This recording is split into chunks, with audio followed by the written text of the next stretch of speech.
지난달에는 길석봉 회장님의 가장으로서 또 남편으로서 또 상인으로서의 진솔한 이야기들을 나눠주셨는데요. 자, 오늘 또 지역에서 멋진 삶을 사는 분들의 이야기를 준비를 하셨다고 해요. 박영미 기자님 벌써 나와 계시는데요. 저희 인사부터 나누고 이야기 나눠가도록 하겠습니다. 안녕하셨어요? 네, 안녕하셨어요. 네. 잘 반갑습니다. 요즘 지냈어요? 너무 더워서 네. 어떻게 지내셨어요?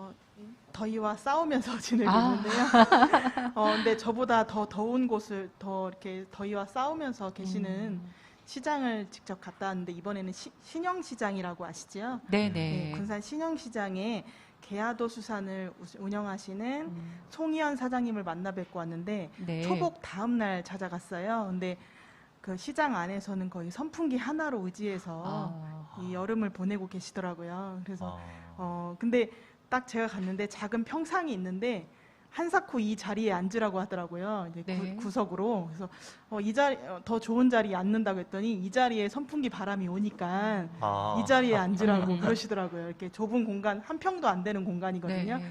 그래서 그런 배려와 함께 송희연 사장님 잘 만나 뵙고 왔습니다. 네. 자, 개화도 수산 다녀오셨다고 했는데요. 네네. 어떤 거를 파는 곳인지 먼저 네네. 설명을 한번 해주시겠어요? 네, 이곳은 어패류를 파는 곳인데요. 여름에는 좀 인기가 아무래도 조개다 보니까 별로 없는데 그래도 여기 젓갈 같은 것들이 있거든요. 네. 그래서 개화도 수산은 보통 바지락, 생합, 소라, 꼬막, 바지락, 젓갈 그리고 가장 유명한 게 이곳에서만 팔 수 있고 전국 유일해요. 소라, 네. 고등, 젓갈을 판매하고 있거든요. 그럼 네. 사장님이 직접 만드시는 거예요? 네, 그 개화도에서 나온 소라고등을 망치로 네. 깨가지고 살만 발라내가지고 깨끗이 씻은 다음에 생으로 젓갈을 담근데요. 아주 큰 젓갈 시장을 가도 이 젓갈은 찾아볼 수가 없다고 하더라고요. 그래서 오직 이 개화도 수산하고 네. 개화도에 사시는 외숙모만이 담글 줄 아신다고. 그래서 이 젓갈을 사려고 오시는 그 단골 손님들이 꽤 있으시고요. 지금 이 젓갈이 나오는 시기래요.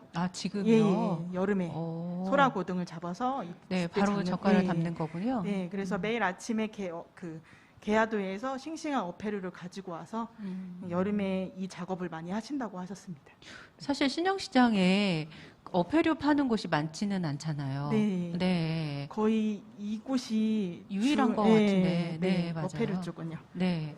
이분이 저도 어패를 살 때는 신영시장 쪽 이분 찾아가거든요. 왜냐면 싱싱하다고 네. 어른들이 알려주셨어요. 네네네. 그래서 제가 백합이랑 이 조개 사러 갈 때는 꼭 네. 그분 찾아서 가는데, 네. 제가 실제 취재할 때 단골 손님만 3분이 왔다 가시더라고요. 네. 그래서 되게 그냥- 젊을 때부터 장사를 시작을 하셨거든요. 네네. 제가 알기로는 20대 초반이었던 것 같은데, 네. 정말 20대 지금 사장님 모습도 젊어 보이는데 지금 장사한 지가 22년 되셨다고 하더군요. 그래서 맞아요. 20대 초반부터 했는데 조개 캐서 파는 일이 생업이 된 게 아버지 사업이 망하고부터 이 일을 온 가족이 매달렸다고 해요. 그래서 군산 고향인 군산 개화도 수산이라는 말도 부모님의 고향이 개화도여가지고 개화도이셨군요. 네. 그래서 그 당시 개화도에서 할 수 있는 게 굴을 캐서 시장바닥 모퉁이에서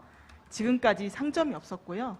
점포가 상점 없었고 점포로 들어가신 지 얼마 안 되셨던 것 같아요. 시장바닥 모퉁이에서 네. 장사를 하셨다고 해요. 그런데 이제 이 사장님은 원래 전문대도 나오시고 서울에서 격리직 일을 하고 있었다가 어머니가 편찮으셔서 다시 군산으로 돌아오셨는데 그래가지고 이제 어머니는 새벽 시장 나가시고 네. 새벽 시장에서 못다 판 거를 이제 20대 초반에 이 사장님이 파셨다고 해요. 그러면 대단하시네. 이 꽃다운 나이에 시장을 나오니까 이제 시장 상인들이 이렇게 한마디씩 하면서 자는 대학까지 나왔으면서 왜 시장 바닥에 나왔디야 이렇게 하면서 손가락질을 한 번씩 하더래요. 가지고 그 말들이 아직도 잊혀지지는 않으신가 봐요. 가지고 그 얘기를 하시면서 그래도 먹고 살고 이제 앞에 진짜 집까지 없어지게 될 위기에 있으니까 내 가족이 똘똘 묻혀가지고 이제 조개를 팔았다고 합니다. 네. 빚 갚기 위해서 눈을 뜨면 일을 하셨다고. 네. 네. 그런 아버지가 말씀이 있으셨네요. 조개 실어 나를 수 있는 중고차까지 네. 중고차를 사기 위해서 일수를 썼대요. 그때 당시에. 네. 예, 이게 조개는 팔아야겠고 실어 나르는 봉고차가 있어야 돼서 근데 그때 당시에 일수 100만 원을 100일 동안 갚는데 하루 이자가 2,000원이었대요. 큰 금액이죠. 그때 그렇죠. 당시, 예, 20년 전이니까. 20년 전이니까. 예, 그러니까 네. 부모님이 너무 힘들어하니까 그 따님, 그 큰딸, 작은딸 두 분이 그냥 매일 눈만 뜨면 일을 했대요. 조개 캐서 새벽 시장에 팔고 다 팔면 그걸로 일수 갚고 이렇게 해가지고 사장님 말이 그때는 돈 버는 사람만 있고 돈 쓰는 사람이 없으니까 다 일에만 매달리니까 이제 빚이 서서히 그때부터 몇 년 전부터 없어지기 시작했다고 얘기하셨어요. 시장에서 장사하시면서 아까 뭐 잊지 못할 말들도 있었다고 네네. 이야기해 주셨는데 저도 이 얘기 들으면서 진짜 네. 이런 말씀을 하시는 분이 있을까 싶을 정도로 네, 시장 생활이 그렇게 보기에도 어려워 보이잖아요. 그렇죠. 예, 춥고 더울 때는 쉬고 싶은 마음이 굴뚝 같았는데 허리 수술을 4번이나 하신 어머니를 위해서 이제 새벽 시장도 직접 나가셨대요. 새벽 3시 반에 일나가지고 조개를 파는 거죠. 그래서 15년을 새벽 시장을 나가고 그러던 어느 날 그 시장 정육점 앞에 처마 밑에 바지락을 팔고 있는데 그때 유행하는 메이커 잠바를 입고 있었대요. 그때 한 손님이 사장님에게 이렇게 말했대요. 바지락 2,000원어치 팔아 살면서 그 잠바 입을만 해요? 라고 얘기를 하더래요. 그래서 이런 얘기 하는 사람도 있긴 있네요. 정말 얼마나 상처가 되셨겠어요. 네. 네. 기분은 엄청 상했지만은 아. 이게 장사를 오래 하셔서 그런지 사장님이 그래서 짝퉁 입었어요. 이렇게 받아쳤대요. 근데 정품인데도 그냥 이거를 저 역시 이 말을 듣고 할 말을 잃어서 사장님도 아직도 한 10년, 15년 전 얘기를 아직도 가슴속에 기억하고 살고 계시더라고요. 제가 늘 가면 그 조개 이렇게 까고 계셨거든요. 네. 그러니까 쉴 틈이 없으셨던 거예요. 장사를 하면서도. 근데 22년 동안 장사를 하셨다고 하니까 물론 이제 뭐 어려움도 있으셔서 어쩔 수 없이 하시긴 하셨지만 뭐 그래도 장사하시면서 보람도 있으시고 뭐 그런 것 같아요. 네네. 네. 분명히 힘든 것만 있는 건 아니겠죠. 네. 이렇게 갖고 재산이 좀 자기 것이 생기니까 시장 생활을 청산할 것 같았지만 막상 그래지지가 않다라고 하더라고요. 그래서 눈만 뜨면 이제 시장 가야 되는 게 버릇이 됐고 그리고 어느새 시장과 단골 손님 이런 것들이 이제 틈틈이 쌓이면서 시장 생활이 몸에 밴 거예요. 그래서 그리고 시장이 좀 정 많고 살뜰한 곳이라는 걸 느끼는 게 주변 상인들 많이 만나면서 이제 정도 많이 쌓였고요. 그리고 가장 본인이 행복한 게 자기가 힘들게 나가도 누군가 나를 찾아주는 사람이 있으니까 개화도 수산 어패류를 찾는 분들이 있으니까 22년째 지금 장사하고 있다고 생각하고 앞으로도 꾸준히 장사를 하실 계획입니다. 네. 네. 찾는 방금 단골들이 아까, 많으니까. 위원님도 막 말씀하셨는데 거기 네. 가셨다고 했는데 단골이세요? 아니면 단골, 제가 단골이 아니고요. 저희 네. 어머니께서부터 단골이셨는데 저한테 알려주신 거죠. 아. 어패류를 살 때는 이 집에서 사라 하고 저한테 알려주신 거예요. 그래서 저도 어패류 사러 갈 때, 조개 사러 갈 때는 꼭 그분을 찾아서 가요. 근데 어느 날 가니까 아까 말씀하신 것처럼 정육점 옆에서 장사를 하셨거든요. 근데 어느 날 가니까 없었어요. 그래서 장사를 그만두셨나 이랬는데 신영시장 안으로 들어가셨더라고요. 네, 그래서 다행이다. 왜냐하면 젊으신 분이 이렇게 좌판으로 장사를 하시면서 겨울에는 되게 춥고 그랬거든요. 네, 그래서 참 고생하신다. 그래도 젊으신 분이 저렇게 고생을 하시는구나 싶었는데 지금은 이렇게 신영시장 안에 딱 들어가셔서 장사를 하시니까 좀 위안도 되고 같은 이제 또래라고 할까요?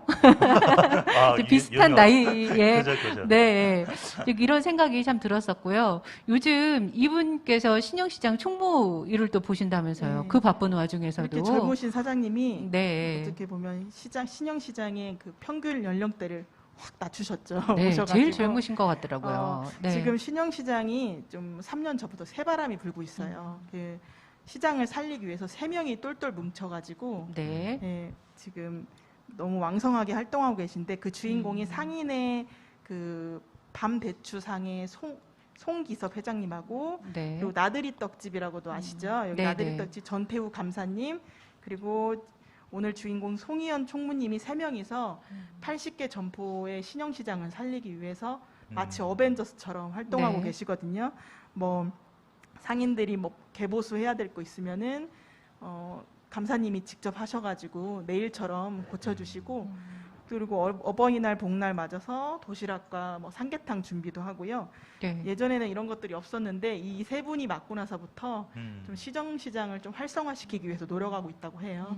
그리고 이제 그 총무님께서는 그 신영시장 홍보를 자처했는데요. 여기는 야채, 생물, 생선, 그리고 마른 건포가 물건 좋기로 유명합니다. 그리고 나이 지긋하신 상인이 많아 말투가 투박하지만 굉장히 인정 많고 넉넉하십니다. 상인 회장님이와 간사님 모두 내 점포라는 마음으로 청소와 설비를 모두 돕고 있습니다. 결국 함께 더불어 장사해야 우리 군산 시민 여러분들이 신영시장을 많이 찾아줄 거라고 생각하고 그런 마음으로 장사하고 있으니 많이 와주세요 라는 말을 꼭 해달라고 그렇게 아, 자랑을 전해주셨어요. 하셨군요. 네네. 아, 기자님 지금 네. 성대모사 하신 거죠? 아, 예. 네. 아니, 별로 말수가 없으신 분이거든요, 사장님께서. 저는 굉장히 네. 많이 얘기해 주셨고요. 네. 아, 두 분이 저 얘기하면서 울기도 좀 울었어요. 아. 막 우셨어요? 옛날 얘기 옛날 하시는데 어려운 얘기 하셨을 아. 때는 네, 눈물이 같이 그러셨을 것 나더라고요. 같아요. 근데 네. 여기 총무님도 옛날 얘기 하니까 음. 이렇게 눈시울이 빨개져가지고 계속 그래도 말은 엄청 말씀이 많으시고 그리고 수다쟁이시고 또 이 주변 그 그러셨구나. 상인들이 많이 네. 와가지고 얘기도 많이 건네시더라고요. 아, 네. 손님들하고는 말을 좀 적게 하는 건가 봐요. 그러니까요. 그죠? 네. 상인들하고 이제 가까운 팔기만 분들하고 하시는 좀 건데. 많으시고. 저 그래서 말수가 많이 없으시구나 이런 생각을 했는데 아니, 그러지 않으시네요. 네. 네. 네. 우리 송희연 사장님 행복 감사 지수가 100%에 가깝다고. 네, 제가 네, 혹시나 어떤 너무 얘기예요? 밝게 얘기하시길래 네. 난 시장이 너무 좋아요. 이렇게 계야도 수산에서 일하는 게 좋아요. 이렇게 얘기하시길래 혹시 행복지수가 어떻게 되냐고 했더니 자기는 100%에 가깝다고 얘기하더라고요. 저는 100%에 가깝다고 얘기하시는 분들 최근에 없었거든요. 어린아이들 빼고는. 근데 왜 그러냐 물어봤더니 시장 바닥 모퉁이에서 장사를 하던 내가 이제는 내 점포가 생겼고 아. 사업자가 나오고 카드 결제가 가능하고 네. 예전에는 불가능한 일이었잖아요. 그리고 개인 냉장고가 생기고 창고도 생겨가지고 너무 행복하고 감사한 일이라고 하셨고요. 무엇보다 내일처럼 도와주는 상인들하고 또 진짜 90%가 단골 손님들이래요. 네. 그래서 이 단골 손님들이 매일 찾아주시고 자기 없으면 서운해하시고 전화도 하시고 그러니까 그런 것들이 이 22년 동안 그 시장에서 남은 보람이라고 하셨고요. 그리고 이 말씀을 하시는데 진정성이 느껴지셔가지고 저도 개인적으로 부럽다 그런 생각도 했어요. 이 행복 지수가 높다는 게. 네. 아, 그래요. 저도 그 청소년 활동한 지가 한 23, 4년 됐거든요.